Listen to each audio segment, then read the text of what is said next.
ಆಳ್ವಿಕೆ ಮಾಡು ಪರಿಶುದ್ಧ ಆತ್ಮನೇ,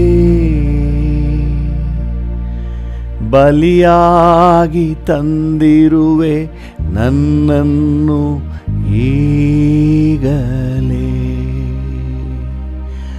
ಆಳ್ವಿಕೆ ಮಾಡು ಪರಿಶುದ್ಧ ಆತ್ಮನೇ, ಬಲಿಯಾಗಿ ತಂದಿರುವೆ ನನ್ನನ್ನು ಈಗಲೇ. ಪರಿಶುದ್ಧ ಆತ್ಮನೇ, ಪರಿಶುದ್ಧ ಆತ್ಮನೇ, ಪರಿಶುದ್ಧ ಆತ್ಮನೇ, ಪರಿಶುದ್ಧ ಆತ್ಮನೇ, ಆಗಿ ತಂದಿರುವೆ ನನ್ನನ್ನು ಈಗಲೇ. ಆಳ್ವಿಕೆ ಮಾಡು ಪರಿಶುದ್ಧ ಆತ್ಮನೇ, ಬಲಿಯಾಗಿ ತಂದಿರುವೆ ನನ್ನನ್ನು ಈಗಲೇ. ಪರಿಶುದ್ಧ ಆತ್ಮನೇ, ನನ್ನ ಪರಿಶುದ್ಧ ಆತ್ಮನೇ, ಪರಿಶುದ್ಧ ಆತ್ಮನೇ. ಡ್ಯಾಡಿಯನ್ನು ನೋಡಿ ಹಾಡೋಣ ಹೃದಯದ ಆಳದಿಂದ. ಪರಿಶುದ್ಧ ಆತ್ಮನೇ, ಅತಿಶಯ ಮಾಡುವವನೇ, ಸಂತೈಸುವ ಕರ್ತನೇ, ಅತಿಶಯ ಆಳ್ವಿಕೆ ಮಾಡು ಪರಿಶುದ್ಧ ಆತ್ಮನೇ, ಬಲಿಯಾಗಿ ತಂದಿರುವೆ ನನ್ನನ್ನು ಈಗಲೇ. ಪರಿಶುದ್ಧ ಆತ್ಮನೇ, ನನ್ನ ಪರಿಶುದ್ಧ ಆತ್ಮನೇ, ಪರಿಶುದ್ಧ ಆತ್ಮನೇ, ನನ್ನ ಪರಿಶುದ್ಧ ಆತ್ಮನೇ, ಪರಿಶುದ್ಧ ಆತ್ಮನೇ, ನನ್ನ ಪರಿಶುದ್ಧ ಆತ್ಮನೇ, ಸಂಪೂರ್ಣ ಸಂತೋಷ ನೀನೇ, ಸದಾ ಕಾಲವೂ ಹರುಷ ನೀನೇ, ಸಂಪೂರ್ಣ ಸಂತೋಷ ನೀನೇ, ಸದಾ ಕಾಲವೂ ಹರುಷ ನೀನೇ. ಆರಾಧನೆ ನಿಮಗೆ ದಿನವೆಲ್ಲ ಆರಾಧನೆ, ಆರಾಧನೆ ನಿಮಗೆ ಡ್ಯಾಡಿ, ದಿನವೆಲ್ಲ ಆರಾಧನೆ. ನಿನ್ನಲ್ಲಿ ನನಗೆ ಸಂಪೂರ್ಣ ಸಂತೋಷವು. ಎಸ್ ಲಾರ್ಡ್, ನಿನ್ನಯ ಬಳಿಯಲ್ಲಿ ನಿತ್ಯವೂ ಹರುಷವುಂಟು. ಡ್ಯಾಡಿಯನ್ನು ನೋಡಿ ಹೇಳೋಣ, ನಿನ್ನಲ್ಲಿ ನನಗೆ ಸಂಪೂರ್ಣವಾದ ಸಂತೋಷ ಇರೋದು ಡ್ಯಾಡಿ, ಸಂಪೂರ್ಣ ಸಂತೋಷವು. ಎಸ್ ಡ್ಯಾಡಿ, ನಿನ್ನಯ ಬಳಿಯಲ್ಲಿ ನಿತ್ಯವೂ ಹರುಷವುಂಟು. ನನ್ನ ಕಾಯುವ ಕರ್ತನು ನೀನೇ, ನಿನ್ನನ್ನೇ ಆಶ್ರಯಿಸಿರುವೆ. ಹೌದು ಡ್ಯಾಡಿ, ನನ್ನ ಕಾಯುವ ಕರ್ತನು ನೀನೇ, ನಿನ್ನನ್ನೇ ಆಶ್ರಯಿಸಿರುವೆ. ನನ್ನ ಆಳುವ ನಾಯಕನೇ, ನಿನ್ನ ಹೊರತು ಆಸೆ ಬೇರಿಲ್ಲ. ನನ್ನ ಆಳುವ ನಾಯಕನೇ, ನಿನ್ನ ಹೊರತು ಆಸೆ ಬೇರಿಲ್ಲ. ನನ್ನ ಕಾಯುವ ಕರ್ತನು ನೀನೇ, ನನ್ನ ಆಳ್ವ ನಾಯಕನೇ, ನನ್ನ ಕಾಯುವ ಕರ್ತನು ನೀನೇ, ನನ್ನ ಆಳ್ವ ನಾಯಕನೇ. ಆರಾಧನೆ ನಿಮಗೆ ದಿನವೆಲ್ಲ ಆರಾಧನೆ, ಆರಾಧನೆ ನಿಮಗೆ ದಿನವೆಲ್ಲ ಆರಾಧನೆ. ನಿನ್ನಲ್ಲಿ ನನಗೆ ಸಂಪೂರ್ಣ ಸಂತೋಷವು, ನಿನ್ನಯ ಬಳಿಯಲ್ಲಿ ನಿತ್ಯವೂ ಹರುಷವುಂಟು. ನಿನ್ನಲ್ಲಿ ನನಗೆ ಸಂಪೂರ್ಣ ಸಂತೋಷವು. ಹೌದು ಜೀಸಸ್, ನಿನ್ನಯ ಬಳಿಯಲ್ಲಿ ನಿತ್ಯವೂ ಹರುಷವುಂಟು. ನನ್ನಯ ಪಾಲು ನೀನೇ, ನನಗಿರುವ ಆಸ್ತಿಯು ನೀನೇ. ಹೌದಪ್ಪ, ನನ್ನಯ ಪಾಲು ನೀನೇ, ನನಗಿರುವ ಆಸ್ತಿಯು ನೀನೇ. ಆಲೋಚನಾ ಕರ್ತನು ನೀನೇ, ಹಗಲು ರಾತ್ರಿ ಕಾಯುವಾತನೇ. ಆಲೋಚನಾ ಕರ್ತನು ನೀನೇ, ಹಗಲು ರಾತ್ರಿ ಕಾಯುವಾತನೇ. ನನ್ನೆಲ್ಲ ಪಾಲು ನೀನೇ, ನನಗಿರುವ ಆಸ್ತಿ ನೀನೇ. ನನ್ನೆಲ್ಲ ಪಾಲು ನೀನೇ, ನನಗಿರುವ ಆಸ್ತಿ ನೀನೇ. ಆರಾಧನೆ ನಿಮಗೆ ದಿನವೆಲ್ಲ ಆರಾಧನೆ,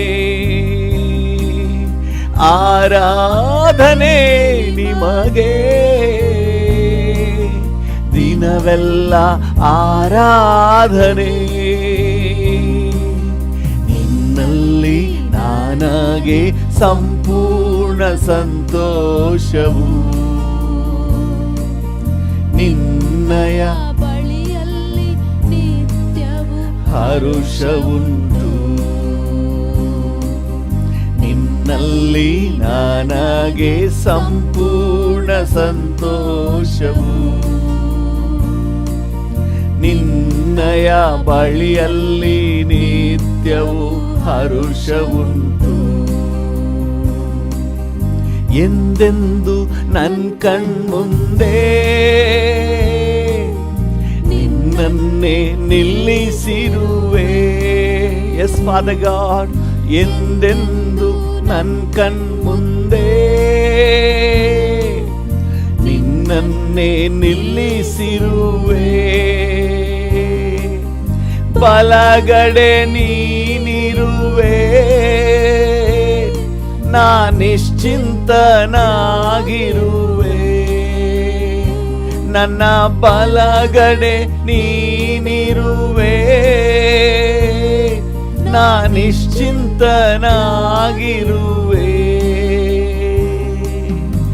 ಎಂದೆಂದು ನನ್ ಕಣ್ಮುಂದೆ ಎಸ್ ಡ್ಯಾಡಿ ನಿನ್ನನ್ನೇ ನಿಲ್ಲಿಸಿರುವೆ. ಎಂದೆಂದು ನನ್ ಕಣ್ಮುಂದೆ ನಿನ್ನನ್ನೇ ನಿಲ್ಲಿಸಿರುವೆ. ಆರಾಧನೆ ನಿಮಗೆ ದಿನವೆಲ್ಲ ಆರಾಧನೆ, ಆರಾಧನೆ, ಆರಾಧನೆ ನಿಮಗೆ, ದಿನವೆಲ್ಲ ಆರಾಧನೆ. ನಿನ್ನಲ್ಲಿ ನನಗೆ ಸಂಪೂರ್ಣ ಸಂತೋಷವು, ನಿನ್ನಯ ಬಳಿಯಲ್ಲಿ ನಿತ್ಯವೂ ಹರುಷವುಂಟು. ನಿನ್ನಲ್ಲಿ ನನಗೆ ಸಂಪೂರ್ಣ ಸಂತೋಷವು, ನಿನ್ನಯ ಬಳಿಯಲ್ಲಿ ನಿತ್ಯವೂ ಹರುಷವುಂಟು. ನನ್ನ ದೇಹ ನನ್ನ ಹೃದಯ ಹರ್ಷಿಸಿದೆ, ನನ್ನ ದೇಹ ವಿಶ್ರಮಿಸಿದೆ, ನನ್ನ ಹೃದಯ ಹರ್ಷಿಸಿದೆ, ನನ್ನ ದೇಹ ವಿಶ್ರಮಿಸಿದೆ. ಆರಾಧನೆ ನಿಮಗೆ, ದಿನವೆಲ್ಲ ಆರಾಧನೆ. ಆರಾಧನೆ ನಿಮಗೆ,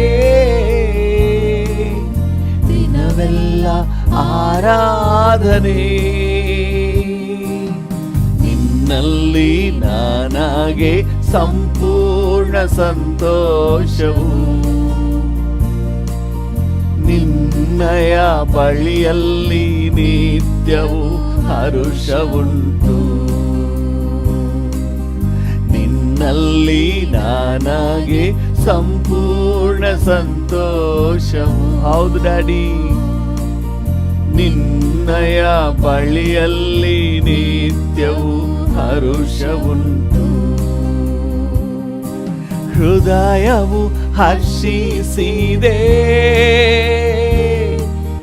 ದೇಹ ವಿಶ್ರಮಿಸಿದೆ. ಹೃದಯವು ಹರ್ಷಿಸಿದೆ, ನನ್ನ ದೇಹ ವಿಶ್ರಮಿಸಿದೆ. ಜೀವ ಮಾರ್ಗ ನನಗೆ ತೋರಿದೆ, ಜೀವಮಾನವೆಲ್ಲ ಹಾಡುವೆ. ಜೀವ ಮಾರ್ಗ ನನಗೆ ತೋರಿದೆ, ಜೀವಮಾನವೆಲ್ಲ ಹಾಡುವೆ. ನನ್ನ ಹೃದಯ ಹರ್ಷಿಸಿದೆ, ಎಸ್ ಡ್ಯಾಡಿ, ನನ್ನ ದೇಹ ವಿಶ್ರಮಿಸಿದೆ. ನನ್ನ ಹೃದಯ ಹರ್ಷಿಸಿದೆ, ನನ್ನ ದೇಹ ವಿಶ್ರಮಿಸಿದೆ. ಆರಾಧನೆ ನಿಮಗೆ, ದಿನವೆಲ್ಲ ಆರಾಧನೆ. ಆರಾಧನೆ ನಿಮಗೆ, ದಿನವೆಲ್ಲ ಆರಾಧನೆ. ನಿನ್ನಲ್ಲಿ ನನಗೆ ಸಂಪೂರ್ಣ ಸಂತೋಷವು. ಹೌದು ಡ್ಯಾಡಿ, ನಿನ್ನಯ ಬಳಿಯಲ್ಲಿ ನಿತ್ಯವೂ ಹರುಷವುಂಟು. ನಿನ್ನಲ್ಲಿ ನನಗೆ ಸಂಪೂರ್ಣ ಸಂತೋಷವು, ನಿನ್ನಯ ಬಳಿಯಲ್ಲಿ ನಿತ್ಯವೂ ಹರುಷವುಂಟು. ನಿತ್ಯವೂ ಹರುಷವುಂಟು. ಸಂಪೂರ್ಣ ಸಂತೋಷ ನೀನೇ ಸ್ಟಡಿ, ಸದಾ ಕಾಲವೂ ಹರುಷ ನೀನೇ. ಸಂಪೂರ್ಣ ಸಂತೋಷ ನೀನೇ, ಸದಾ ಕಾಲವೂ ಹರುಷ ನೀನೇ. ಆರಾಧನೆ ನಿಮಗೆ, ದಿನವೆಲ್ಲ ಆರಾಧನೆ ಆರಾಧನೆ ನಿಮಗೆ ದಿನವೆಲ್ಲ ಆರಾಧನೆ ನಿನ್ನಲ್ಲಿ ನನಗೆ ಸಂಪೂರ್ಣ ಸಂತೋಷವು ನಿನ್ನಯ ಬಳಿಯಲ್ಲಿ ನಿತ್ಯವೂ ಹರುಷವುಂಟು ನಿನ್ನಲ್ಲಿ ನನಗೆ ಸಂಪೂರ್ಣ ಸಂತೋಷವು ನಿನ್ನಯ ಬಳಿಯಲ್ಲಿ ನಿತ್ಯವೂ ಹರುಷವುಂಟು ನಿತ್ಯವೂ ಹರುಷವುಂಟು. ಹಾಲೆಲೂಯ. ಹಾಗೆ ಡ್ಯಾಡಿ ಜೊತೆ ಮಾತನಾಡಲಿಕ್ಕೆ ಪ್ರಾರಂಭಿಸುವ. ನನ್ನ ಸಂತೋಷ ನೀನೇ, ನನಗೆ ಆಧರಣೆ ನೀನೇ ಡ್ಯಾಡಿ, ನನಗೆ ಆಧಾರ ನೀನೇ ಡ್ಯಾಡಿ, ನನ್ನ ಆಶ್ರಯವೂ ನೀನೇ ಡ್ಯಾಡಿ. ನಾನು ಬದುಕಿರುವ ದಿನವೆಲ್ಲ ನಿನ್ನನ್ನೇ ಆತುಕೊಳ್ಳುವೆ, ನಿನ್ನನ್ನೇ ದೃಷ್ಟಿಸುವೆ, ನಿನ್ನಲ್ಲೇ ನೆಲೆಸಿರುವೆ ನನ್ನ ಯೇಸು ರಾಜ, ನನ್ನ ಯೇಸು ರಾಜ.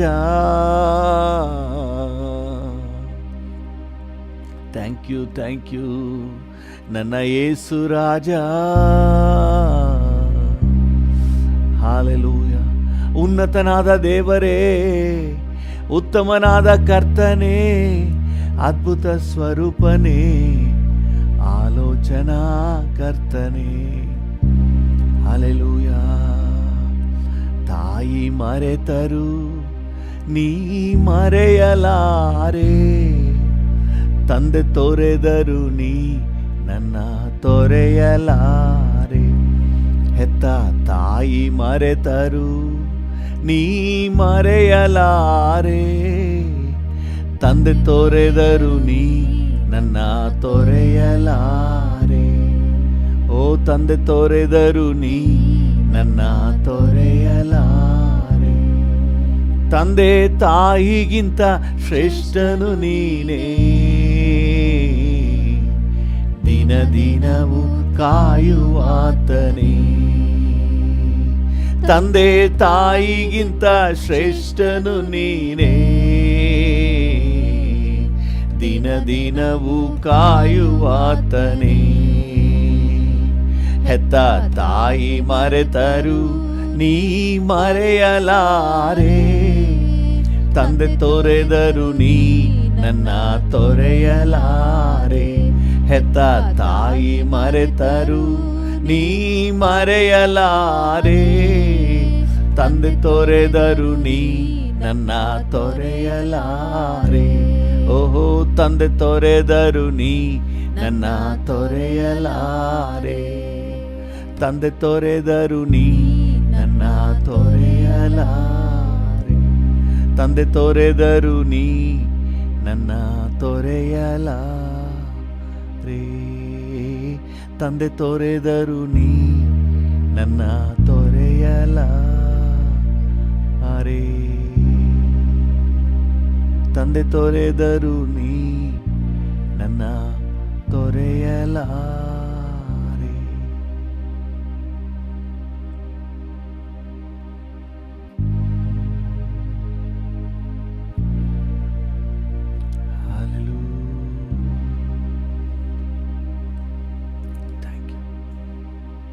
ಕೃಪಾ ಸಂಪನ್ನನಾದ ದೇವರೇ, ಈ ಮುಂಜಾನೆ ವೇಳೆಯಲ್ಲಿ ನಿನ್ನೊಂದಿಗಿರುವಂಥ ಸೌಭಾಗ್ಯ ನಮಗೆ ಕೊಟ್ಟಿದ್ದೀರಿ.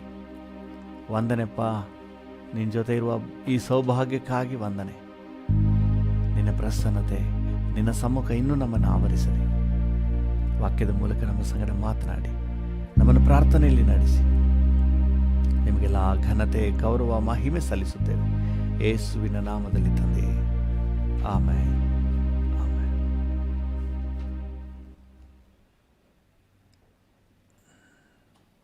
Thank you Jesus. ಕರ್ತನಾಮಕ್ಕೆ ಸ್ತೋತ್ರವಾಗಲಿ. ನಮ್ಮ ಧ್ಯಾನಕ್ಕಾಗಿ ಯೆಶಾಯನ ಪ್ರವಾದನೆ ಗ್ರಂಥ, ಯೆಶಾಯ ಪ್ರವಾದಿಯ ಗ್ರಂಥ 6ನೇ ಅಧ್ಯಾಯ 5, 6 ಮತ್ತು 7ನೇ ವಾಕ್ಯಗಳನ್ನು ಓದೋಣ. ಯೆಶಾಯನು ಬರೆದ ಪ್ರವಾದನೆ ಗ್ರಂಥ 6ನೇ ಅಧ್ಯಾಯ 5ರಿಂದ 7ನೇ ವಚನದವರೆಗೆ. ಆಗ ನಾನು, ಅಯ್ಯೋ, ನನ್ನ ಗತಿಯನ್ನು ಏನು ಹೇಳಲಿ, ನಾಶವಾದೆನಲ್ಲ. ನಾನು ಹೊಲಸು ತುಟಿಯವರ ಮಧ್ಯದಲ್ಲಿ ವಾಸಿಸುವವನು. ಇಂಥ ನನ್ನ ಕಣ್ಣುಗಳು ರಾಜಾದಿರಾಜನನ್ನು, ಸೇನಾಧೀಶ್ವರನಾದ ಯೆಹೋವನನ್ನು ಕಂಡವು ಎಂದು ಕೂಗಿಕೊಳ್ಳಲು, ಸೆರಾಫಿಯರಲ್ಲಿ ಒಬ್ಬನು ಯಜ್ಞವೇದಿಯಿಂದ ತಾನು ತಂಡಸದಲ್ಲಿ ತೆಗೆದ ಕೆಂಡವನ್ನು ಕೈಯಲ್ಲಿ ಹಿಡಿದುಕೊಂಡು ನನ್ನ ಬಳಿಗೆ ಹಾರಿ ಬಂದು ನನ್ನ ಬಾಯಿಗೆ ಮುಟ್ಟಿಸಿ, ಇಗೋ, ಇದು ನಿನ್ನ ತುಟಿಗಳಿಗೆ ತಗಲಿತು, ನಿನ್ನ ದೋಷವು ನೀಗಿತು, ನಿನ್ನ ಪಾಪಕ್ಕೆ ಪ್ರಾಯಶ್ಚಿತ್ತವಾಯಿತು ಅಂದನು. ಆಮೇನ್. ಕರ್ತನಾಮಕ್ಕೆ ಸ್ತೋತ್ರವಾಗಲಿ.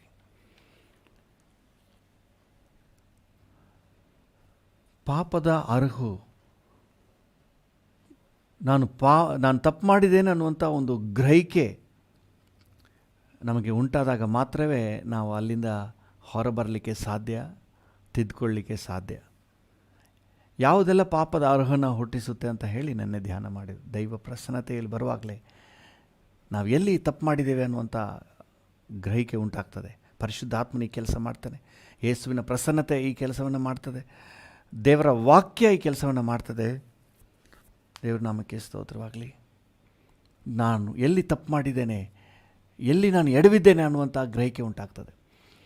ನೋಡಿ, ಆ ಗ್ರಹಿಕೆ ಬರಲಿಲ್ಲ ಅಂದರೆ ನಾವು ತಿದ್ದುಕೊಂಡು ಆ ಪಾಪದಿಂದ ಬಿಡುಗಡೆ ಹೊಂದಿಕೊಂಡು ನೆಕ್ಸ್ಟ್ ಆಶೀರ್ವಾದದ ಲೆವೆಲ್ಗೆ ಹೋಗ್ಲಿಕ್ಕಾಗಲ್ಲ. ಎಲ್ಲಿ ತಪ್ಪು ಮಾಡಿದ್ದೀನಿ ಅಂತ ಹೇಳಿ ನಮ್ಗೆ ಗೊತ್ತಾಗಬೇಕು. ಅದು ಗೊತ್ತಾಗೋವರೆಗೆ ನಾವು ಅದನ್ನು ಸರಿಪಡಿಸ್ಕೊಳ್ಳಿಕ್ಕೆ ಸಾಧ್ಯ ಇಲ್ಲ. ಅದು ಗೊತ್ತಾಗುವುದು ಯಾವಾಗ? ದೇವರ ಆತ್ಮನು ನಮಗೆ ತಿಳಿಯಪಡಿಸ್ತಾನೆ, ಯೇಸು ನಮಗೆ ತಿಳಿಯಪಡಿಸ್ತಾರೆ. ಹಾಲೆಲೂಯಾ. ದೇವರ ವಾಕ್ಯ ನಮಗೆ ತಿಳಿಯಪಡಿಸ್ತದೆ. ಇದನ್ನು ನಾವು ಹೊಂದ್ಕೋಬೇಕಾದ್ರೆ ದೇವರ ಪ್ರಸನ್ನತೆಗೆ ಬರಬೇಕು. ದೇವರ ಪ್ರಸನ್ನತೆಗೆ ಬರುವಾಗ ನಾವು ಎಲ್ಲಿ ತಪ್ಪು ಮಾಡಿದ್ದೀವಿ, ಎಲ್ಲಿ ನಾವು ಎಡವಟ್ಟು ಮಾಡಿದ್ದೀವಿ, ಎಲ್ಲಿ ದೇವ್ರ ಮನಸ್ಸು ನೋಯಿಸಿದ್ದೀವಿ, ಎಲ್ಲಿ ನಮ್ಮಿಂದ ಇನ್ನೊಬ್ಬರಿಗೆ ತೊಂದರೆ ಆಗಿದೆ ಅಂತ ಹೇಳಿ ನಮಗೆ ಗ್ರಹಿಕೆ ಉಂಟಾಗ್ತದೆ. ಅಯ್ಯೋ, ನಾನು ತಪ್ಪು ಮಾಡಿಬಿಟ್ಟಿದ್ದೇನೆ, ಹೊಲಸು ತುಟಿಗಳು ಅನ್ನುವ ಗ್ರಹಿಕೆ ಈ ಯೆಶಾಯನಿಗೆ ದೈವ ಸಾನ್ನಿಧ್ಯದಲ್ಲಿ ಉಂಟಾಯಿತು. ನಾವು ಮುಂದುವರಿಸಿ ಇವತ್ತಿನ ನಮ್ಮ ಧ್ಯಾನದಲ್ಲಿ ನಾವು ನೋಡ್ತಾ ಇದ್ದೀವಿ. ಅವನು ಆ ರೀತಿಯಾಗಿ, ನಾನು ಹೊಲಸು ತುಟಿ ಉಳ್ಳವನು, ನಾನು ದೇವರ ಮುಂದೆ ನಿಲ್ಲಲಿಕ್ಕೆ ನನಗೆ ಯೋಗ್ಯತೆ ಏನಿದೆ, ಅಯ್ಯೋ ನಾನು ತಪ್ಪು ಮಾಡಿಬಿಟ್ನಲ್ಲ ಸ್ವಾಮಿ ಅಂತ ಹೇಳಿ ಅವನು ಹೇಳ್ತಿರುವಾಗಲೇ 6ನೇ ವಚನದಿಂದ ಓದ್ತೇವೆ. ಎಂದು ಕೂಗಿಕೊಳ್ಳಲು ಸೆರಾಫಿಯರಲ್ಲಿ ಒಬ್ಬನು ಯಜ್ಞವೇದಿಯಿಂದ ತಾನು ತಂಡಸದಲ್ಲಿ ತೆಗೆದ ಕೆಂಡವನ್ನು ಕೈಯಲ್ಲಿ ಹಿಡಿದುಕೊಂಡು ನನ್ನ ಬಳಿಗೆ ಹಾರಿ ಬಂದು ನನ್ನ ಬಾಯಿಗೆ ಮುಟ್ಟಿಸಿ, ಇಗೋ, ಇದು ನಿನ್ನ ತುಟಿಗಳಿಗೆ ತಗಲಿತು, ನಿನ್ನ ದೋಷವು ನೀಗಿತು, ನಿನ್ನ ಪಾಪಕ್ಕೆ ಪ್ರಾಯಶ್ಚಿತ್ತವಾಯಿತು ಅಂದನು. ಹಲ್ಲೆಲೂಯಾ. ದೇವರ ನಾಮಕ್ಕೆ ಸ್ತೋತ್ರ. ಬಹಳಷ್ಟು ಕಾರ್ಯಗಳಿವೆ, ಒಂದೊಂದಾಗಿ ನೋಡೋಣ. ಸೆರಾಫಿಯರಲ್ಲಿ ಒಬ್ಬನು ಯಜ್ಞವೇದಿಯಿಂದ ತಾನು ತಂಡಸದಲ್ಲಿ ತೆಗೆದ ಕೆಂಡವನ್ನು ಕೈಯಲ್ಲಿ ಹಿಡಿದುಕೊಂಡು ನನ್ನ ಬಳಿಗೆ ಹಾರಿ ಬಂದು ನನ್ನ ಬಾಯಿಗೆ ಮುಟ್ಟಿಸಿ, ಇಗೋ, ಇದು ನಿನ್ನ ತುಟಿಗಳಿಗೆ ತಗುಲಿತು. ಒಂದು ಡಿವೈನ್ ಟಚ್ ನಮಗಾಗಬೇಕು. ಈ ಪಾಪ ಪರಿಹಾರ ಆಗಬೇಕು ಅಂದರೆ, ನಮ್ಮಲ್ಲಿರುವ ದೋಷ ನೀಗಬೇಕಾದ್ರೆ ಒಂದು ದೈವಿಕ ಸ್ಪರ್ಶ, ದೇವರಿಂದ ಉಂಟಾಗುವಂತಹ ಆ ಮಾನಸಾಂತರ ನಮ್ಮೊಳಗೆ ಉಂಟಾಗಬೇಕು. ಆಗ ಅದು ಪರಿಪೂರ್ಣವಾಗಿ ಬಿಡುಗಡೆ ಆಗೋದು. ನಮ್ಮ ಸ್ವಂತ ಪ್ರಯತ್ನ ಅಲ್ಲ, ನಮ್ಮ ಸಮರ್ಪಣೆ ಬೇಕು, ನಮ್ಮ ಒಪ್ಪಿಸಿಕೊಡುವಿಕೆ ಬೇಕು. ಆದರೆ ಒಂದು ಡಿವೈನ್ ಟಚ್ ನಮಗೆ ಅವಶ್ಯ. ಹಲ್ಲೆಲೂಯಾ. ನಿಮಗೆ ಅನುಭವ ಆಗಿರ್ಬೋದು. ಎಷ್ಟೋ ಸಂದರ್ಭಗಳಲ್ಲಿ ನೀವು ಪಾಪಗಳನ್ನು ಅರಿಕೆ ಮಾಡಿರ್ತೀರಿ. ಅಯ್ಯೋ, ನಾನು ಮಾಡಿದ ತಪ್ಪಾಯ್ತಪ್ಪ, ನನ್ನನ್ನು ಕ್ಷಮಿಸಪ್ಪ, ಯೇಸುವೆ ಐ ಆಮ್ ಸಾರಿ ಜೀಸಸ್ ಅಂತ ಹೇಳಿರ್ತೀರಿ. ಆದರೆ ಕೆಲವೊಂದು ಸಂದರ್ಭದಲ್ಲಿ ಕಣ್ಣೀರಿಟ್ಟು ಬಿಕ್ಕಿ ಹತ್ತಿದ್ದೀರಲ್ಲ. ದೇರ್ ಆರ್ ಟೈಮ್ಸ್ ಒಂದು ಡಿವೈನ್ ಟಚ್, ನಿಜವಾದ ಪಾಪ ಕ್ಷಮಾಪಣೆ ಹೊಂದ್ಕೊಳ್ಳಿಕ್ಕೆ ಆ ಒಂದು ಡಿವೈನ್ ಟಚ್ ನಮಗೆ ಅವಶ್ಯ. ಹಲ್ಲೆಲೂಯಾ. ಆವಾಗ ನಿಮಗೆ ಉಂಟಾಗುವ ಸ್ಪಿರಿಚುವಲ್ ಅನುಭವಕ್ಕೂ ಸುಮ್ಮನೆ ಬಾಯಲ್ಲಿ ನಾನು ಇದು ಮಾಡಬಾರ್ದಾಗಿತ್ತು, ತಪ್ಪು ಮಾಡಿಬಿಟ್ಟೆ, ಸಾರಿಯಪ್ಪ, ಸಾರಿ ಜೀಸಸ್ ಅಂತ ಹೇಳಿಬಿಟ್ಟು ಹೋಗೋದಕ್ಕೂ ಒಂದು ದೈವ ಸ್ಪರ್ಶ ಆಗುವುದಕ್ಕೂ ವ್ಯತ್ಯಾಸ ಇದೆ. ಯಾವಾಗ ಒಂದು ದೈವ ಸ್ಪರ್ಶ ಆಗ್ತದೋ ಆಗ ವಾಕ್ಯ ಹೇಳ್ತದೆ, ಇದು ನಿನ್ನ ತುಟಿಗಳಿಗೆ ತಗುಲಿತು, ನಿನ್ನ ದೋಷವು ನೀಗಿತು. ಹಲ್ಲೆಲೂಯಾ. ನಿನ್ನ ಪಾಪಕ್ಕೆ ಪ್ರಾಯಶ್ಚಿತ್ತ ಆಯಿತು. ಓಕೆ, ಹೊಸ ಒಡಂಬಡಿಕೆ ಪ್ರಾಯಶ್ಚಿತ್ತ ಅಲ್ಲ, ಆಮೇಲೆ ನೋಡೋಣ. ಒಂದು ಡಿವೈನ್ ಟಚ್ ಉಂಟಾಗುವಾಗ ಇನ್ಮೇಲೆ ನಾವು ಪಾಪ ಮಾಡ್ದಂಗೆ ನಮಗೆ ಬಲ ಬರ್ತದೆ ರೀ. ಹಲ್ಲೆಲೂಯಾ. ಅದಕ್ಕೆ ಒಬ್ಬರು ಭಕ್ತರು ಹಾಡಿದ್ದಾರೆ, ನನ್ನ ಕೈಗಳನ್ನು ಮುಟ್ಟು, ನನ್ನ ಕಣ್ಣುಗಳನ್ನು ಮುಟ್ಟು ಸ್ವಾಮಿ, ನನ್ನ ತುಟಿಗಳನ್ನು ಸ್ಪರ್ಶಿಸು, ನಿನ್ನ ದೈವಿಕ ಸ್ಪರ್ಶ ನನಗುಂಟಾಗಲಿ, ಡಿವೈನ್ ಟಚ್ ನನಗುಂಟಾಗಲಿ. ನನ್ನ ಹಸ್ತವನ್ನು ನೀನು ಮುಟ್ಟು ಸ್ವಾಮಿ, ನನ್ನ ಕಣ್ಣುಗಳನ್ನು ಮುಟ್ಟಪ್ಪ, ನನ್ನ ಕಿವಿಗಳನ್ನು ಮುಟ್ಟು ಸ್ವಾಮಿ. ಯಾಕಂದರೆ ಯಾವಾಗ ಆ ದೈವಿಕ ಸ್ಪರ್ಶ ಉಂಟಾಗ್ತದೋ ಆವಾಗ ಒಂದು ಕ್ಲೆನ್ಸಿಂಗ್ ಉಂಟಾಗ್ತದೆ. ಇನ್ಮೇಲೆ ಈ ಹೊಲಸು ಕೇಳಿದ್ರೇ ನಮಗೊಂಥರ ಅಸಹ್ಯ ಆಗಿ ಇರಿಟೇಟ್ ಆಗ್ತದೆ. ಒಂದು ಬಾರಿ ಒಬ್ಬರು ಸಹೋದರ ಜೊತೆಯಲ್ಲಿ ಬಸ್ಸಲ್ಲಿ ಪ್ರಯಾಣ ಮಾಡ್ತಾಯಿದ್ವಿ. ನಾನೊಂದು ಸೀಟಲ್ಲಿ ಕುಳಿತಿದ್ದೆ, ಅವರೊಂದು ಸೀಟಲ್ಲಿ ಕುಳಿತಿದ್ರು. ಜಸ್ಟ್ ಬಸ್ ಸ್ವಲ್ಪ ಮೂವ್ ಆದ ತಕ್ಷಣ ಅವ್ರು ಎದ್ದು ಓಡಿ ಬಂದು ಬೇರೆ ಕಡೆ ಕುಳಿತುಕೊಂಡ್ರು. ನಾನು ಅವ್ರಿಗೆ ಕೇಳಿದೆ, ಯಾಕೆ ಇಲ್ಲಿ ಬಂದು ಕೂತ್ಕೊಂಡ್ರಿ, ಅಲ್ಲೇ ಕೂತಿದ್ರಲ್ಲ ಅಂತ ಕೇಳಿದೆ. ಅವ್ರು ಹೇಳಿದ್ರು, ಗಪ್ಪು ವಾಸನೆ ಬರ್ತದೆ, ಕುಡ್ಕೊಂಡು ಬಂದು ಕೂತಿದ್ದಾನೆ ಅಂತ ಹೇಳಿದ್ರು ಪಕ್ಕದಲ್ಲಿರೋನನ್ನು. ನನಗೆ ನಗು ಬಂದುಬಿಡ್ತು. ಮೊದಲು ನೀವು ಹೀಗೆ ಕುಡಿತಾ ಇದ್ರಲ್ಲ, ಆವಾಗ ನಿಮ್ಮ ಮನೆಯಲ್ಲಿ ಅಕ್ಕನಿಗೆ ಮಕ್ಕಳಿಗೆಲ್ಲ ಹಿಂಗಿದ್ದಿರುತ್ತೆ, ಯೋಚನೆ ಮಾಡಿ. ಆವಾಗ ಅವ್ರಿಗೆ ಗ್ರಹಿಕೆ ಇರಲಿಲ್ಲ, ಆ ಸ್ಮೆಲ್ ಬಗ್ಗೆ ಅವ್ರಿಗೆ ಗ್ರಹಿಕೆ ಇರಲಿಲ್ಲ. ಈಗ ಆ ಸ್ಮೆಲ್ ಅವ್ರಿಗೆ ಗಬ್ಬು ವಾಸನೆಯಾಗಿ ಅನಿಸ್ತಾ ಇದೆ. ಪ್ರಿಯರೇ, ದೇವರ ಸ್ಪರ್ಶ ಆಗಿಬಿಟ್ರೆ ಹೊಲಸು ಹಾಡುಗಳನ್ನು, ಅಶ್ಲೀಲ ಅಶುದ್ಧ ಹಾಡುಗಳನ್ನು ಕೇಳಲಿಕ್ಕೆ ನಿಮ್ಮ ಕಿವಿಗಳಲ್ಲಿ ಸಾಧ್ಯ ಇಲ್ಲ. ನಿಮ್ಮ ಕಿವಿಗಳಿಂದ ಸಾಧ್ಯ ಇಲ್ಲಾಂದರೆ ಕಿವಿ ಎಳಿತಾ ಇರ್ತದೆ. ನಿಮ್ಮ ಕಣ್ಣು ಪಾಪಕ್ಕೆ ಎಳಿತಾ ಇರ್ತದೆ. ಆ ಸಿನಿಮಾ ನೋಡಬೇಕು, ಈ ಸಿನಿಮಾ ನೋಡಬೇಕು, ಸೀರಿಯಲ್ ನೋಡಬೇಕು. ರಕ್ಷಣೆ ಹೊಂದಿದ್ರೂ ಸಹ ಇದನ್ನು ಬಿಟ್ಟು ಬರೋಕ್ಕೆ ಆಗಲ್ಲ. ಯಾಕಂದರೆ ಯು ನೀಡ್ ಎ ಟಚ್. ನಿಮ್ಮ ಕಣ್ಣಿಗೆ ಒಂದು ಟಚ್ ಬೇಕು, ನಿಮ್ಮ ಕಿವಿಗೆ ಒಂದು ಸ್ಪರ್ಶ ಬೇಕು, ಡಿವೈನ್ ಟಚ್ ಬೇಕು. ಮಾಂಸ ಎಳಿತಾ ಇರ್ತದೆ, ಪಾಪಕ್ಕೆ ಇಚ್ಛಾಶೆಗಳಿಗೆ ಎಳಿತಾ ಇರ್ತದೆ, ಒಂದು ಸ್ಪರ್ಶ ಬೇಕು. ಯಾವಾಗ ಆ ಡಿವೈನ್ ಸ್ಪರ್ಶ ಅನ್ನೋದಾಗ್ತದೋ ಆವಾಗ ನಮಗೊಂದು ಪೂರ್ಣ ಬಿಡುಗಡೆ ಅನ್ನೋದಿದೆ ರೀ. ಹಲ್ಲೆಲೂಯಾ. ಹಾಗೆ ಹೇಳ್ಬೋದಾಗಿತ್ತು, ನಿನಗೆ ಬಿಡುಗಡೆ ಆಯಿತು, ನಿನಗೆ ನಿನ್ನ ತುಟಿಗಳು ಶುದ್ಧ ಆಯಿತು, ಇನ್ಮೇಲೆ ನಿನ್ನ ದೋಷ ಎಲ್ಲ ಪರಿಹಾರ ಆಯಿತು ಅಂತ ಹೇಳ್ಬೋದಾಗಿತ್ತು. ಯಾಕಂದರೆ ದೇವರು ಯಾವುದನ್ನು ಹೇಗೆ ಬೇಕಾದ್ರೂ ಮಾಡಲಿಕ್ಕೆ ಶಕ್ತನು. ಆದರೆ ಒಂದು ಸ್ಪರ್ಶ ಅನ್ನೋದಿದೆ ನೋಡ್ರಿ. ಅಲ್ಲಿ ವಾಕ್ಯ ಏನು ಹೇಳ್ತದೆ, ಹಾರಿ ಬಂದು ನನ್ನ ಬಾಯಿಗೆ ಮುಟ್ಟಿಸಿ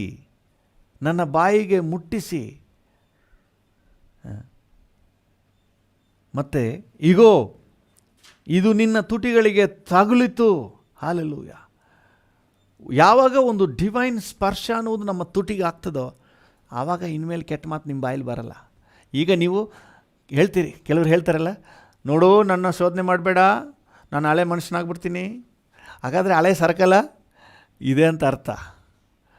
ಆ ಡಿವೈನ್ ಸ್ಪರ್ಶ ಆಗಿಬಿಟ್ರೆ ನಿಮ್ಮನ್ನು ದೊನ್ನೆಯಿಂದ ಹೊಡೆದು ಕೆಟ್ಟ ಮಾತಾಡು ಅಂತಂದರೂ ಮಾತಾಡೋಕ್ಕಾಗಲ್ಲ. ಕೆಟ್ಟ ಕೆಲಸವನ್ನು ಮಾಡಲಿಕ್ಕೆ ಎಷ್ಟು ನಿಮ್ಮನ್ನು ಉತ್ತೇಜನ ಪಡಿಸಿದ್ರು, ಪ್ರೇರೇಪಿಸಿದ್ರು ಸಾಧ್ಯ ಇಲ್ಲ. ಒಂದು ಸ್ಪರ್ಶ ಬೇಕು.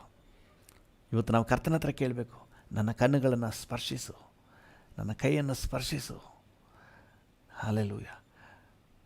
ನನ್ನ ಜೀವಿತವನ್ನು ಸ್ಪರ್ಶಿಸು, ಮುಟ್ಟು ಸ್ವಾಮಿ, ತಗುಲಿಸಪ್ಪ. ನಿನ್ನ ದೈವಿಕ ತಗುಲುವಿಕೆ ನನಗಾಗಬೇಕು. ಹಲ್ಲೆಲೂಯಾ. ಅಲ್ಲಿ ವಾಕ್ಯ ಹೇಳ್ತದೆ, ನಿನ್ನ ದೋಷವು ನೀಗಿತು.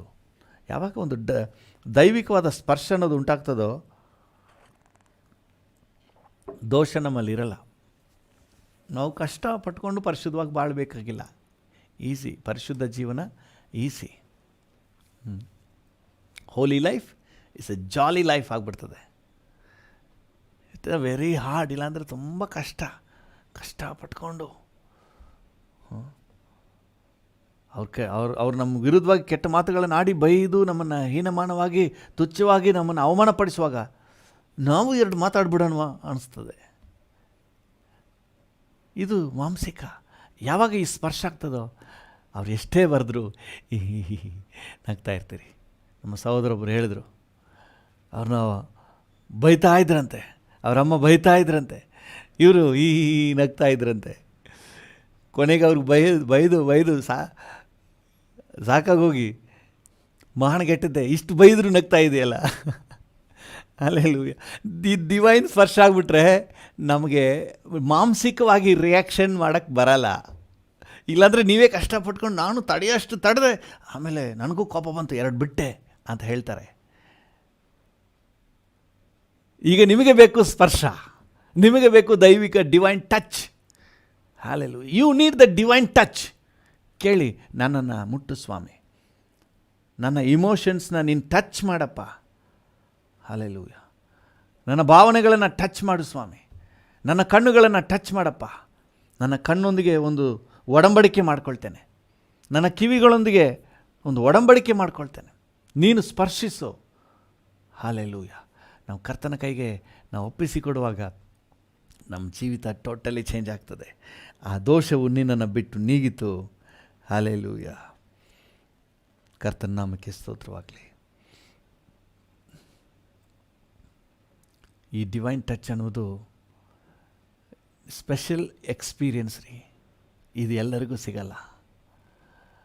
ನಾವು ನೆನ್ನೆ ಧ್ಯಾನ ಮಾಡಿದ ಹಾಗೆ, ಯಾವಾಗ ದೇವರ ಸಮ್ಮುಖದಲ್ಲಿ ನಾವು ಕೂತ್ಕೊಂಡು ನಮ್ಮನ್ನು ದೇವರ ಸಮ್ಮುಖದಲ್ಲಿ ಸಮರ್ಪಣೆ ಮಾಡಿ ಆತನ ಪ್ರಸನ್ನತೆಯಲ್ಲಿ ಒಪ್ಪಿಸಿಕೊಟ್ಟು, ಅಪ್ಪ ನನ್ನನ್ನು ಕ್ಷಮಿಸು, ನಾನು ಮಾಡಿದ ತಪ್ಪಾಯಿತು ಸ್ವಾಮಿ, ನಾನು ನಿನ್ನ ಮನಸ್ಸಿಗೆ ನೋವುಂಟು ಮಾಡಿಬಿಟ್ಟಿದ್ದೀನಿ ಅಂತ ಹೇಳಿ ತನ್ನ ತಪ್ಪುಗಳನ್ನು, ತನ್ನ ಗ್ರಹಿಕೆಗಳನ್ನು ಗ್ರಹಿಸಿದವರಾಗಿ ಯಾವಾಗ ನಾವು ಅರಿಕೆ ಮಾಡಿ ಆತನ ಸಮ್ಮುಖದಲ್ಲಿ ಬರ್ತೀವೋ ಆವಾಗ ಸ್ಪರ್ಶ ಆಗ್ತದೆ. ಸುಮ್ಮನೆ ದಾರಿಲಿ ಹೋಗೋ ಯಾರನ್ನೋ ಹೋಗಿ ಸ್ಪರ್ಶ ಮಾಡಿಬಿಡಲ್ಲ ದೇವರು. ಯಾವಾಗ ನಾವು ಮನಪೂರ್ವಕವಾಗಿ ದೇವರ ಮುಂದೆ ಒಂದು ಸಮರ್ಪಣೆಯೊಂದಿಗೆ, ಡೆಡಿಕೇಷನ್ನೊಂದಿಗೆ ಅರ್ಪಿಸಿ ಪ್ರಾರ್ಥನೆ ಮಾಡ್ತೀವೋ ಆವಾಗ ಅದು ನಡೆಯೋದು. ಚೆನ್ನಾಗಿ ಅರ್ಥ ಮಾಡ್ಕೊಳ್ಳಿ. ನಮ್ಮಲ್ಲಿ ಒಂದು ಸಮರ್ಪಣೆ ಬೇಕು. ಈ ಅಂತ್ಯಕಾಲದಲ್ಲಿ ತುಂಬ ದುರುಪದೇಶಗಳು ಬಂದಿದೆ. ಮೋಸ ಹೋಗ್ಬಿಡ್ಬೇಡ್ರಿ. ಕೃಪೆಯಿಂದ ನಾವು ರಕ್ಷಣೆ ಹೊಂದಿದ್ದೀವಿ, ನಮ್ಮ ಸಂಪಾದನೆ ಅಲ್ಲ, ಆತನ ಕೃಪೆಯಿಂದ. ಆದರೆ ಈ ಹೈಪರ್ ಗ್ರೇಸ್ ಅಂದರೆ ಎಕ್ಸ್ಟ್ರೀಮ್ ಕೃಪೆಯ ಬಗ್ಗೆ ಎಕ್ಸ್ಟ್ರೀಮಾಗಿ ಮಾತಾಡ್ತಾರೆ ನೋಡ್ರಿ. ಅವರ ದುರುಪದೇಶ ಏನಂತ ಹೇಳಿದ್ರೆ, ಇದೆಲ್ಲ ಬೇಕಾಗಿಲ್ಲ. ಕ್ರಿಸ್ತನು ಜಗದುತ್ಪತ್ತಿಗಿಂತ ಮುಂಚಿತವಾಗಿಯೇ ನಿಮಗೋಸ್ಕರ ಬಲಿಯಾಗಿ ಎಲ್ಲವನ್ನ ಕ್ಷಮಿಸ್ಬಿಟ್ಟಿದ್ದಾನೆ, ನಿಮ್ಮ ಕಡೆಯಿಂದ ಏನೂ ಆಗಬೇಕಾಗಿಲ್ಲ ಅಂತ ಹೇಳ್ತಾರೆ. ಆಮೇಲೆ ಇನ್ನು ಕೆಲವರು ಒಂದು ಸರಿ ಅರಿಕೆ ಮಾಡಿ ಕ್ಷಮೆ ಕೇಳ್ಬಿಟ್ರಲ್ಲ, you are forgiven, ever forgiven. ಮತ್ತೆ ನೀನು ಅರಿಕೆ ಮಾಡಬೇಕಾಗಿಲ್ಲ, ನಿನ್ನ ಪಾಪಗಳನ್ನ ಒಪ್ಕೋಬೇಕಾಗಿಲ್ಲ, ನೀನು ಮತ್ತೆ ಪಾಪಿ ಅಂತ ಹೇಳಬೇಡ ಅಂತೇಳಿ. ಪಾಪ ಮಾಡದೇ ಇದ್ದರೆ ಪಾಪಿ ಅಂತ ಹೇಳಬೇಕಾಗಿಲ್ಲ. ಪಾಪ ಮಾಡಿಬಿಟ್ಟು, ತಪ್ಪು ಮಾಡಿಬಿಟ್ಟು ನಾನು ಪಾಪಿ ಅಲ್ಲ ಅಂತಂದರೆ ಅದು ಸರಿಯಲ್ಲ.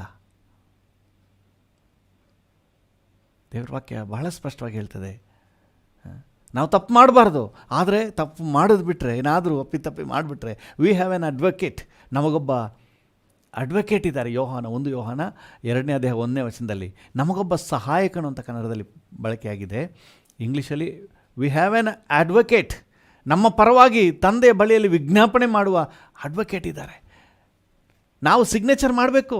ವಕಾಲತ್ತಿಗೆ ಅವರು ವಕಾಲತ್ತು ಹಾಕ್ತಾರೆ, ನಾವೇನು ಮಾಡಬೇಕು? ಸಿಗ್ನೇಚರ್ ಹಾಕಬೇಕು. ಸಿಗ್ನೇಚರ್ ಹಾಕಿದ್ರೇ ಅವ್ರು ನಮ್ಮ ಪರ ವಹಿಸ್ಕೊಂಡು ಮಾತಾಡಲಿಕ್ಕೆ. ನಾವು ಹೇಳಬೇಕು, ಸ್ವಾಮಿ ಐ ಆಮ್ ಸಾರಿ ಲಾರ್ಡ್, ನನ್ನನ್ನು ಕ್ಷಮಿಸಪ್ಪ ಅಂತ ಕೇಳಿದ್ರೆ, ಜೀಸಸ್ ಏನು ಮಾಡ್ತಾರೆ? ತಂದೆ ಬಳಿಯಲ್ಲಿ ತಪ್ಪು ಮಾಡಿದ್ದಾನೆ, ಆದರೆ ಅವನಿಗೋಸ್ಕರ ನಾನು ರಕ್ತ ಸುರಿಸಿದ್ದೇನೆ ಅಂತ ಹೇಳಿ ನಮ್ಮ ಪರವಾಗಿ ವಾದ ಮಾಡ್ತಾರೆ. ಹಲ್ಲೆಲೂಯಾ. ಈ ಸಮರ್ಪಣೆ ನಮ್ಮ ಕಡೆಯಿಂದ ಒಂದು ಸಮರ್ಪಣೆ ಕಡ್ಡಾಯವಾಗಿ ಬೇಕು. ಯಾವಾಗ ಈ ಯೆಶಾಯನು ಅಯ್ಯೋ ನಾನು ಪಾಪಿ, ದೇವರೇ ನಾನು ತಪ್ಪು ಮಾಡಿಬಿಟ್ಟಿದ್ದೀನಿ ಅಂತ ಹೇಳಿ ಅವನು ಗ್ರಹಿಕೆ ಇಂದಿಗೆ ಅರಿಕೆ ಮಾಡ್ತಾನೋ ಆವಾಗ ಅವನಿಗೆ ದೇವರ ಡಿವೈನ್ ಸ್ಪರ್ಶ ಆಗ್ತದೆ. ನೀವು ಸಮುವೇಲನ ಗ್ರಂಥದಲ್ಲಿ 2 ಸಮುವೇಲ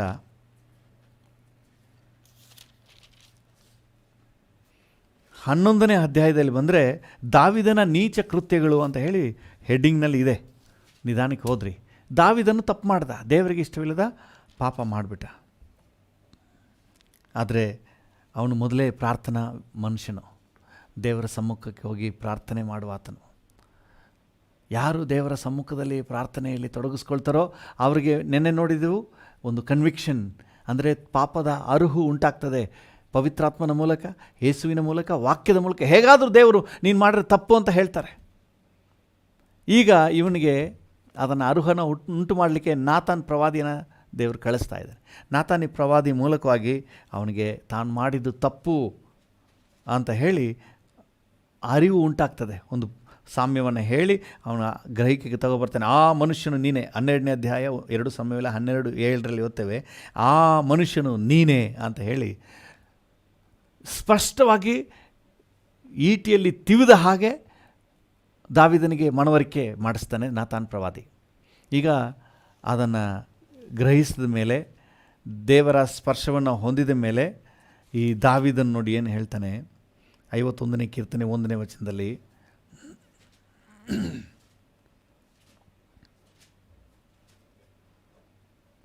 ಕೀರ್ತನೆ 51:1 ಪ್ರೀತಿ ಸ್ವರೂಪನಾದ ದೇವರೇ, ನನ್ನನ್ನು ಕರುಣಿಸು. ಕರುಣಾನಿಧಿಯೇ, ನನ್ನ ದ್ರೋಹವನ್ನೆಲ್ಲ ಅಳಿಸಿಬಿಡು. ನನ್ನ ಪಾಪವನ್ನು ಸಂಪೂರ್ಣವಾಗಿ ತೊಳೆದು ಬಿಡು. ನನ್ನ ದೋಷವನ್ನು ಪರಿಹರಿಸಿ ನನ್ನನ್ನು ಶುದ್ಧಿಗೊಳಿಸು. ನಾನು ದ್ರೋಹಿ ಎಂದು ನಾನೇ ಒಪ್ಪಿಕೊಂಡಿದ್ದೇನೆ. ಈ ಒಪ್ಪಿಕೊಳ್ಳುವುದು ಅವಶ್ಯ. ಈ ಹೈಪರ್ ಗ್ರೇಸ್ನಲ್ಲಿರುವವರು ಹೇಳೋದೇನೆಂದರೆ, ನೀವು ಮತ್ತೆ ಅದನ್ನ ಹೇಳಬೇಡ್ರಿ ಅಂತ ಹೇಳಿ. ಅಂದರೆ ಕ್ಷಮಾಪಣೆ ಹೊಂದಿದ್ದಲ್ಲ ಬೇಡ, ಅದಾದಮೇಲೆ ಮತ್ತೆ ನೀವು ಪಾಪ ಮಾಡಿದೆಯಲ್ಲ, ತಪ್ಪು ಮಾಡಿದೆಯಲ್ಲ, ಅದು ಹೋಗಬೇಕಲ್ಲ. ಯಾವಾಗೆಲ್ಲ ನಾವು ತಪ್ಪು ಮಾಡ್ತೇವೋ ಆವಾಗೆಲ್ಲ ನಮಗೆ ಅರಿಕೆ ಅನ್ನುವುದು, ಒಪ್ಪಿಕೊಂಡು ಅರಿಕೆ ಮಾಡುವುದು ಅವಶ್ಯ. ಹಾಗಂದ್ಬಿಟ್ಟು ಮತ್ತೆ ತಪ್ಪು ಮಾಡಬೇಕನ್ನುವುದಾಗಿ ನಾವು ಹೇಳ್ತಾ ಇಲ್ಲ. ತಪ್ಪು ಮಾಡಬಾರ್ದು. ಇನ್ ಕೇಸ್ ಅಂಥ ಸಂದರ್ಭ ಬಂದರೂ ನಮಗೆ ಒಂದು ಅವಕಾಶ, ಕ್ಷಮೆಯ ಅವಕಾಶ ಇದೆ. ಯಾವಾಗಂದರೆ ಮತ್ತೆ ಒಪ್ಪಿಕೊಂಡು ಅರಿಕೆ ಮಾಡಬೇಕು. ನಾನೇನು ತಪ್ಪು ಮಾಡಿದ್ದೀನಿ ಅಂದರೆ, ನೆನ್ನೆ ನೋಡಿದ್ವಿ, ನಾನೇನು ತಪ್ಪು ಮಾಡಿದ್ದೀನಿ ಅಂತ ಹೇಳಿದ್ರೆ ಏನು ಮಾಡ್ತೀವಿ? ನಮ್ಮನ್ನು ನಾವೇ ಮೋಸಪಡಿಸಿಕೊಳ್ಳುತ್ತೇವೆ. ನಾನೇನು ತಪ್ಪು ಮಾಡಿದ್ದೀನಿ? ಯೋಹಾನನ ಪತ್ರಿಕೆ 1 ಯೋಹಾನ 1ನೇ ಅಧ್ಯಾಯ 8ನೇ ವಚನ ಹೇಳ್ತದೆ. ಓದಿದ್ದನ್ನು. 1 ಯೋಹಾನ 1:8 ನಮ್ಮಲ್ಲಿ ಪಾಪವಿಲ್ಲವೆಂದು ನಾವು ಹೇಳಿದರೆ ನಮ್ಮನ್ನು ನಾವೇ ಮೋಸಪಡಿಸಿಕೊಳ್ಳುತ್ತೇವೆ. ನಾನೇನು ತಪ್ಪು ಮಾಡಿದ್ದೀನಿ, ನಾನು ಯಾಕೆ ಅರಿಕೆ ಮಾಡಬೇಕು ಅಂತ ಹೇಳಿದ್ರೆ ನಮ್ಮನ್ನು ನಾವೇ ಮೋಸಪಡಿಸಿಕೊಳ್ಳುತ್ತೇವೆ. ಮತ್ತು ನೆಕ್ಸ್ಟ್ ಲೈನ್ ಹೇಳ್ತದೆ, ಮತ್ತು ಸತ್ಯವೆಂಬುದು ನಮ್ಮಲ್ಲಿಲ್ಲ. ಪಾಪ ಇಟ್ಕೊಂಡೇ ಇಲ್ಲ ಅಂತ ಹೇಳ್ತಾ ಇದ್ದೀವಿ. ನಮ್ಮ ಪಾಪಗಳನ್ನು ಒಪ್ಪಿಕೊಂಡು ಅರಿಕೆ ಮಾಡಿದರೆ ಇಲ್ಲಾಂದರೆ ಓಕೆ, ಇಲ್ಲಾಂದರೆ ನಾನು ನಿಮ್ಮನ್ನು ಹೇಳ್ತಾ ಇಲ್ಲ. ತಪ್ಪು ಮಾಡಿಲ್ಲ ಅಂದರೆ ಮತ್ತೆ ಯಾಕೆ ಸುಮ್ಮನೆ ನೀವು ಅರಿಕೆ ಮಾಡೋದು, ಒಪ್ಕೊಳ್ಳೋದು?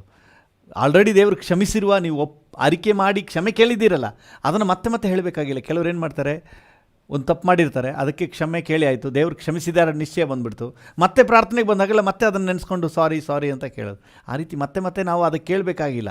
ದೇವರು ಅದನ್ನು ಕ್ಷಮಿಸಿದ್ದಾರೆ. ಆದರೆ ಅದರ ನಂತರ ಮತ್ತೆ ಪಾಪ ಮಾಡಿರುವುದಾದರೆ ನೀವು ಕ್ಷಮೆ ಕೇಳಲೇಬೇಕು ಇನ್ನೊಂದು ಸರಿ. ಯಾಕಂದರೆ ಇನ್ನೊಂದು ಸರಿ ಮಾಡಿದ್ದೀರಲ್ಲ ತಪ್ಪು, ಹಾಗೆ ಇನ್ನೊಂದು ಸರಿ ಏನು ಮಾಡಬೇಕು? ಕ್ಷಮೆ ಕೇಳಲೇಬೇಕು. ಸೊ ಒಪ್ಪಿಕೊಂಡು ಅರಿಕೆ ಮಾಡಿದರೆ ಆತನು ನಂಬಿಗಸ್ತನೂ ನೀತಿವಂತನೂ ಆಗಿರೋದ್ರಿಂದ ನಮ್ಮ ಪಾಪಗಳನ್ನು ಕ್ಷಮಿಸಿಬಿಟ್ಟು ಸಕಲ ಅನೀತಿಯನ್ನು ಪರಿಹರಿಸಿ ನಮ್ಮನ್ನು ಶುದ್ಧಿ ಮಾಡ್ತಾನೆ. ಹಾಲೆಲೂಯ. ಈ ಒಂದು ಸಮರ್ಪಣೆ, ಒಂದು ಅರಿಕೆ ಮಾಡಿ ಒಪ್ಪಿಕೊಂಡು ಅರಿಕೆ ಮಾಡಿ ಪ್ರಾರ್ಥನೆ ಮಾಡುವಾಗ ಮಾತ್ರವೇ ದೈವಿಕ ಸ್ಪರ್ಶ ಉಂಟಾಗ್ತದೆ. ನೀವು ಒಪ್ಪಿಸ್ಕೊಡಲ್ಲ, ಗರ್ವದಿಂದ ನಾನೇನು ತಪ್ಪು ಮಾಡಿದ್ದೀನಿ, ಎಲ್ಲ ಏಸಪ್ಪ ಕ್ಷಮಿಸ್ಬಿಟ್ಟಿದ್ದಾರೆ ಅಂತ ಹೇಳಿ ನೀವು ಮೆರೀತಾ ಇರ್ತೀರಿ. ಆದರೆ ಒಳಗೇನಿರ್ತದೆ? ಎಲ್ಲ ದುರ್ನಡತೆ, ದುರಭ್ಯಾಸ, ದುಷ್ಟ ಚಟಗಳು ಎಲ್ಲ ಇರ್ತದೆ. ಆಗ ದೈವಿಕ ಸ್ಪರ್ಶ ಹೇಗಾಗ್ತದೆ? ಯಾವಾಗ ನಿಜವಾದ ಒಂದು ಸಮರ್ಪಣೆ ಇದೆಯೋ, ಅಪ್ಪ ನನ್ನನ್ನು ಕ್ಷಮಿಸು ಅಂತ ಹೇಳ್ತೀವೋ, ಅಂದರೆ ಸುಮ್ಮನೆ ಸಮರ್ಪಣೆ ಬರಲ್ಲ. ಮೊದಲೇ ಧ್ಯಾನ ಮಾಡಿದೆವು, ಪ್ರಾರ್ಥನೆಯಲ್ಲಿ ಇದ್ದಾಗ ಮಾತ್ರವೇ ಆ ನಿಜವಾದ ಕನ್ವಿಕ್ಷನ್ ನಾನು ಮಾಡಿ ತಪ್ಪಾಯಿತು ಅಂತ ಬರ್ತದೆ. ಯಾವಾಗ ನಿಜವಾಗಲೂ ತಪ್ಪನ್ನು ಒಪ್ಪಿಕೊಂಡು ನಾನು ಮಾಡಿ ತಪ್ಪಾಯಿತು ಅಂತ ಒಪ್ಕೊಳ್ತೀರೋ ಆವಾಗ ಮಾತ್ರವೇ ಡಿವೈನ್ ಟಚ್ ಉಂಟಾಗ್ತದೆ, ದೈವಿಕ ಸ್ಪರ್ಶ ಉಂಟಾಗ್ತದೆ. ಆವಾಗ ಮಾತ್ರವೇ ನಿಮ್ಮ ಅರಿವಿಲ್ಲದೆ ನಿಮ್ಮ ಕಣ್ಣಲ್ಲಿ ನೀರು ಬರ್ತದೆ. ಒಂದು ವೇಳೆ ನೀರು ಬರಲಿಲ್ಲ ಅಂದರೂ ಪರವಾಗಿಲ್ಲ, ಸಂಪೂರ್ಣವಾಗಿ ದೋಷವು ನೀಗುತ್ತದೆ. ಹಲ್ಲೆಲೂಯಾ. ದೈವಿಕ ಸ್ಪರ್ಶ ಆಗಲಿಲ್ಲ ಅಂದರೆ ಅಲ್ಲಿ ದೋಷ ನೀಗಲ್ಲ. ಯಾವಾಗ ಯಥಾರ್ಥವಾಗಿ ಅರಿಕೆ ಮಾಡಿ ಒಪ್ಪಿಸ್ಕೊಡ್ತೀರೋ ದೇವರ ಸ್ಪರ್ಶ ಆಗ್ತದೆ, ನಿಮ್ಮ ಕಣ್ಣುಗಳನ್ನು ಮುಟ್ತಾನೆ. ಇನ್ಮೇಲೆ ಆ ಒಂದು ಸೀರಿಯಲ್ನಲ್ಲಿ ನಿಮ್ಗೆ ಇಂಟ್ರೆಸ್ಟ್ ಬರಲ್ಲ, ಖುಷಿ ಬರಲ್ಲ. ಆ ಪಾಪದ ಕೆಲಸದಲ್ಲಿ ನಿಮಗೆ ಆಸಕ್ತಿ ಇರಲ್ಲ, ದೇವರು ತೆಗೆದಾಕ್ಬಿಡ್ತಾರೆ. ಕುಡಿಯೋದ್ರ ಬಗ್ಗೆ ನಿಮಗೆ ಭಾಳ ಚಟ ಇತ್ತು ಅಂತಂದರೆ ದೇವರ ಒಂದು ಸ್ಪರ್ಶ ಆಗಿಬಿಟ್ರೆ ಆ ಸ್ಮೆಲ್ ಕಂಡ್ರೇ ನಿಮಗೆ ಆಗಲ್ಲ, ಆ ಥರ ಮಾಡಿಬಿಡ್ತಾನೆ. ಆ ವಾಸನೆ ಬೀಳೋಕ್ಕಾಗಲ್ಲ ನಿಮಗೆ. ಯಾರಾದರೂ ಕುಡಿದು ಬಂದು ಕುಳಿತಿದ್ರು, ನಾ ಹೇಳ್ದನಲ್ಲ, ಇವರು ಭಯಂಕರ ಕುಡುಕರಾಗಿದ್ದರು ಮೊದಲು, ಈಗ ಆ ಸ್ಮೆಲ್ ಕಂಡ್ರೆ ಆಗಲ್ಲ, ಆ ಸ್ಮೆಲ್ ಕಂಡ್ರೆ ಆಗಲ್ಲ. ಆ ರೀತಿಯಾಗಿ ಒಂದು ಈ ದೈವ ಸ್ಪರ್ಶ ಅನ್ನುವುದು ನಿಮ್ಮಲ್ಲಿ ಬದಲಾವಣೆಯನ್ನು ಉಂಟು ಮಾಡ್ತದೆ. ಹಲ್ಲೆಲೂಯಾ. ಮಾತೆತ್ತಿದ್ರೆ ಕೆಟ್ಟ ಮಾತು ಬರ್ತಿತ್ತು ಮೊದಲು, ಈಗ ಅದರ ವಾಸನೆ, ಗಂಧ ಗಾಳಿ ಕೂಡ ಯಾವುದು ಇರಲ್ಲ, ಅದರ ವಾಸನೆನೇ ಇರೋದಿಲ್ಲ, ಯಾವ ಒಂದು ಕೆಟ್ಟ ಮಾತು ಬರಲ್ಲ. ಮೊದಲು ಸಿನಿಮಾ ನೋಡಬೇಕು, ಸೀರಿಯಲ್ ನೋಡಬೇಕು ಅಂತ ಆತೋರಿತಾ ಇತ್ತು. ಎಷ್ಟೊತ್ತಿಗೆ ಸಾಯಂಕಾಲ 6 ಗಂಟೆ ಆಗ್ತದೆ, 7 ಗಂಟೆ ಆಗ್ತದೆ ಅಂತ ಆತೋರಿತಾ ಇರ್ತಿತ್ತು. ಈಗ ದೈವಿಕ ಸ್ಪರ್ಶ ಆದಮೇಲೆ ಅದರಲ್ಲಿ ಇಂಟ್ರೆಸ್ಟೇ ಇಲ್ಲ. ಅದೇನು ಇದನ್ನು ಇಷ್ಟು ದಿನ ನಾನು ನೋಡ್ತಾ ಇದ್ದೆ ಅನ್ನಂಗೆ ಆಗ್ಬಿಡ್ತದೆ. ನೀವು ಯಾವುದನ್ನು ಇಷ್ಟಪಟ್ಟು ನೋಡ್ತಾ ಇದ್ರೋ, ಯಾವುದನ್ನು ಇಷ್ಟಪಟ್ಟು ಅನುಭವಿಸ್ತಾ ಇದ್ರೋ, ಅವನು ಇದನ್ನಪ್ಪ ನಾನು ಇಷ್ಟು ದಿನ ಎಂಜಾಯ್ ಮಾಡ್ತಾಯಿದ್ದೆ ಅಂತ ಅನಿಸ್ಬಿಡ್ತದೆ. ಇದು ದೈವ ಸ್ಪರ್ಶ ಮಾಡುವಂಥ ಕೆಲಸ. ಯಾಕಂದರೆ ಆ ದೋಷವನ್ನು ಸಂಪೂರ್ಣವಾಗಿ ತೆಗೆದಾಕ್ಬಿಡ್ತದೆ. Price the lord. ಇವತ್ತು ದೇವ ಮಕ್ಕಳು ಈ ರೀತಿ ದೋಷ ನೀಗಿದಂತಹ ಅನುಭವದಲ್ಲಿ, ನನ್ನ ಪಾಪಗಳು ಕ್ಷಮಿಸಲ್ಪಟ್ಟಿದೆ ಅನ್ನುವ ಅನುಭವದಲ್ಲಿ, ನನ್ನ ಚಟಗಳೆಲ್ಲ ನೀಗಿದೆ ಅನ್ನುವ ಅನುಭವದಲ್ಲಿ ಇವತ್ತು ಜೀವಿಸಬೇಕನ್ನುವುದು ದೇವರ ಉದ್ದೇಶ. ಹಲ್ಲೆಲೂಯಾ. ನೀವು 51ನೇ ಕೀರ್ತನೆಯನ್ನು ಓದಿದ್ರೆ ಆತನು ಎಷ್ಟು ಸ್ಪಷ್ಟವಾಗಿ ಹೇಳ್ತಾ ಇದ್ದಾನೆ, ನಾನು ತಪ್ಪು ಮಾಡಿಬಿಟ್ಟಿದ್ದೀನಿ. ಇವತ್ತು ನೋಡಿ, ತಪ್ಪು ಮಾಡಿದ್ರೆ ಒಪ್ಕೊಳ್ಳೋದೇ ಇಲ್ಲ.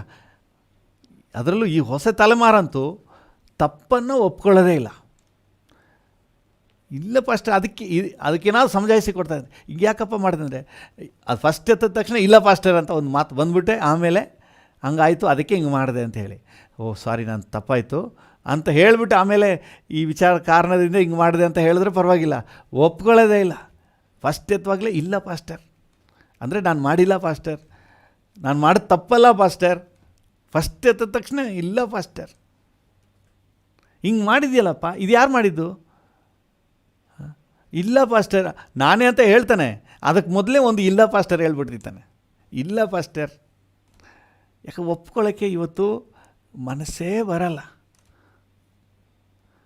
ಸೊ ಅದು ಪವಿತ್ರಾತ್ಮನ ಆ ಕನ್ವಿಕ್ಷನ್ನ ತರಲಿ ಅಂತ ಹೇಳಿ ನಾವು ಪ್ರಾರ್ಥನೆ ಮಾಡುವ. ಆ ಕನ್ವಿಕ್ಷನ್ ಬಂದವರು ಯಥಾರ್ಥವಾಗಿ ಅರಿಕೆ ಮಾಡಿ ದೇವರ ಹತ್ರ ಕ್ಷಮೆ ಕೇಳಿ ದಿನವೂ ದೇವರೊಂದಿಗಿನ ಬಾಂಧವ್ಯದ ಜೀವಿತವನ್ನು ಜೀವಿಸಲಿಕ್ಕೆ ಕೃಪೆ ಉಂಟಾಗಲಿ ಅಂತ ಹೇಳಿ ನಾವು ಪ್ರಾರ್ಥನೆ ಮಾಡೋಣ. ಕಣ್ಣುಗಳನ್ನು ಮುಚ್ಚಿ ನಾವು ಪ್ರಾರ್ಥನೆ ಮಾಡುವ. ಕೃಪಾ ಸಂಪನ್ನನಾದ ದೇವರೇ, ದೈವಿಕ ಸ್ಪರ್ಶ ಉಂಟಾದಾಗ ಮಾತ್ರವೇ ದೋಷ ಸಂಪೂರ್ಣ ನೀಗ್ತದೆ. ಹಲ್ಲೆಲೂಯಾ. ಆ ದೈವಿಕ ಸ್ಪರ್ಶ, ಡಿವೈನ್ ಟಚ್ ಒಬ್ಬೊಬ್ಬರಿಗೂ ಉಂಟಾಗಲಿ. ಈಗ ನಮ್ಮೊಂದಿಗೆ ಸೇರಿ ಪ್ರಾರ್ಥನೆ ಮಾಡುತ್ತಿರುವವರಲ್ಲಿ ಯಾರ್ಯಾರು ಯಾವ ಬಲಹೀನತೆಯಲ್ಲಿದ್ದಾರೋ ಕರ್ತನೇ, ಪ್ರತಿಯೊಬ್ಬರನ್ನು ನೀನು ಮುಟ್ಟು ಸ್ವಾಮಿ.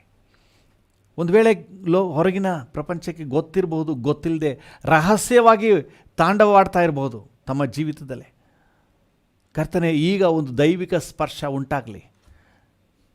ಯಾವುದನ್ನು ಜಯಿಸೋಕ್ಕಾಗದೆ, ಯಾವ ಪಾಪವನ್ನು ಗೆಲ್ಲಕ್ಕಾಗದೆ ಕಷ್ಟಪಡ್ತಾ ಇದ್ರೋ ಕರ್ತನೆ, ಈ ಸಮಯದಲ್ಲಿ ಕರ್ತನೆ ಒಂದು ದೈವಿಕ ಸ್ಪರ್ಶ ಆ ವಿಚಾರದಲ್ಲಿ ಆಗಬೇಕು ಅಂತ ನಾವು ಬೇಡಿಕೊಳ್ತೇವೆ.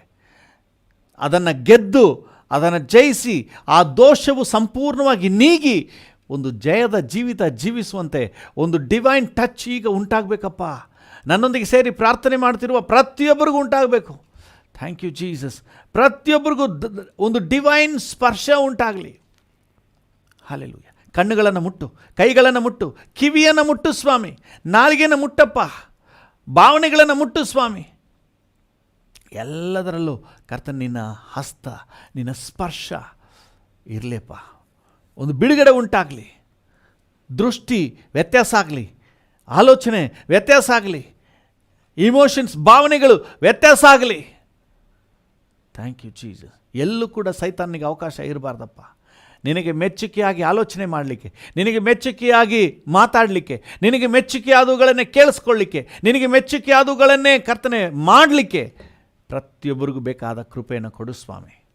ಇದನ್ನು ಹೊಂದಿಕೊಳ್ಳುವಂತೆ ಪ್ರತಿಯೊಬ್ಬರು ಕರ್ತನೆ ತಮ್ಮ ತಪ್ಪುಗಳನ್ನು ಅರಿಕೆ ಮಾಡಿ ನಿನ್ನ ಹತ್ರ ಕ್ಷಮೆ ಯಾಚಿಸುವಂತೆ ಒಂದು ಅವಕಾಶ ಕೊಡಪ್ಪ. ಕರ್ತನೆ, ತಪ್ಪುಗಳನ್ನು ಒಪ್ಪಿಕೊಳ್ಳುವುದಕ್ಕೆ ಆ ಸರಿಯಾದ ಗ್ರಹಿಕೆಯನ್ನು ಉಂಟು ಮಾಡಲು ನಿನ್ನ ಸಾನ್ನಿಧ್ಯಕ್ಕೆ ಓಡಿ ಬರಲಿಕ್ಕೆ ಕೃಪೆ ಕೊಡು ಸ್ವಾಮಿ. ನಿನ್ನ ಪ್ರಸನ್ನತೆಗೆ ಓಡಿ ಬರಲಿಕ್ಕೆ ಕೃಪೆ ಕೊಡು. ನಿನ್ನೊಂದಿಗಿರುವಂಥ ಅನುಭವ ಇರುವಾಗ ಮಾತ್ರವೇ ತಾನು ಎಲ್ಲಿ ತಪ್ಪು ಮಾಡಿದ್ದೀನಿ ಅಂತ ಹೇಳಿ ಗೊತ್ತಾಗುತ್ತೆ. ಪ್ರಾರ್ಥನೆಯಲ್ಲಿದ್ದಾಗ ಮಾತ್ರವೇ ತಾನು ಎಲ್ಲಿ ತಪ್ಪು ಮಾಡಿದ್ದೀನಿ ಅಂತ ಗೊತ್ತಾಗುತ್ತೆ. ನಿನ್ನ ಸಮ್ಮುಖದಲ್ಲಿ ಮಾತ್ರವೇ ನಾನು ಎಲ್ಲಿ ತಪ್ಪು ಮಾಡಿದ್ದೀನಿ ಅಂತ ಹೇಳಿ ಗೊತ್ತಾಗುತ್ತೆ. ನಿನ್ನ ಸಮ್ಮುಖದಲ್ಲಿರಬೇಕು, ನಿಜವಾದ ಆ ಗ್ರಹಿಕೆಯನ್ನು ಹೊಂದ್ಕೋಬೇಕು, ಎಲ್ಲಿ ತಪ್ಪು ಮಾಡಿದ್ದೀನಿ ಅನ್ನುವಂತಹ ಅರಿವನ್ನು ಹೊಂದ್ಕೊಳ್ಬೇಕು ಮತ್ತು ಅರಿಕೆ ಮಾಡಿ ಕ್ಷಮೆ ಕೇಳಬೇಕು ಮತ್ತು ಡಿವೈನ್ ಟಚ್ಚನ್ನು ಹೊಂದಿಕೊಂಡು ಒಂದು ಬಿಡುಗಡೆಯನ್ನು ಅನುಭವಿಸ್ಬೇಕಪ್ಪ. ನನ್ನೊಂದಿಗೆ ಸೇರಿ ಪ್ರಾರ್ಥನೆ ಮಾಡ್ತಿರುವ ಪ್ರತಿಯೊಬ್ಬರಿಗೂ, ನಮ್ಮೆಲ್ಲರಿಗೂ ಕೂಡ ಈ ಕೃಪೆಯನ್ನು ಕೊಟ್ಟು ಆಶೀರ್ವದಿಸಿ ನಡೆಸಿ. ನಿಮಗೆಲ್ಲ ಘನತೆ, ಗೌರವ, ಮಹಿಮೆ ಸಲ್ಲಿಸುತ್ತೇವೆ ಯೇಸುವಿನ ಉನ್ನತ ನಾಮದಲ್ಲಿ, ಜೀವವುಳ್ಳ ಪರಲೋಕ ತಂದೆಯೇ. ಆಮೇನ್, ಆಮೇನ್. ನಮ್ಮ ತಂದೆಯಾದ ದೇವರ ಪ್ರೀತಿ, ಪ್ರಭು ಯೇಸುವಿನ ಕೃಪೆ, ಪರಿಶುದ್ಧಾತ್ಮನ ಐಕ್ಯತೆ, ಅನ್ಯೋನ್ಯತೆ, ಸಮಾಧಾನ ಇಂದು ಎಂದು ಸದಾಕಾಲವೂ ನಮ್ಮೆಲ್ಲರ ಸಂಗಡ ಇರಲಿ. ಆಮೇನ್.